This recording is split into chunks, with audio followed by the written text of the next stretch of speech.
Sa malungkot po na balita, pinagluluksa ngayon ng buong boxing community ang pagpanaw ng kampiyon ng larangan, The Hitman, Ricky Hatton, sa edad na 46. Balikan at alalahanin ang kanyang kwento ng buhay at tagumpay sa balita ni Kyle Basa. Pumanaw na ang boxing legend na si Ricky Hatton sa edad ng 46 kahapon, September 14. Si Hatton ay isa sa mga nagdomina sa larangan ng boxing at nakilala bilang The Hitman sa bakas ng bagsik ng kanyang performance sa loob ng ring.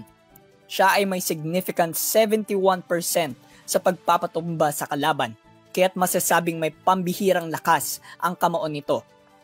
Nakilala rin siyang bilang kampiyon sa welterweight at light welterweight division.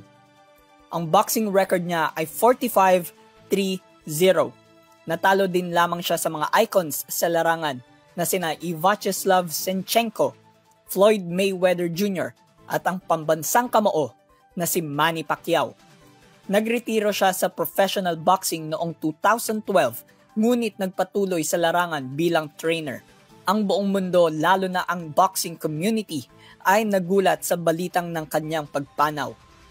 Naglabas din ng pahayag ang ating pambansang kamao dito na patungkol sa kung gaano niya nirerespeto bilang boxer at tao itong si Hatton. Nawalan man ng isang legend na nagbigay ng malaking influence sa larangan, hindi maitatangging his legacy lives on.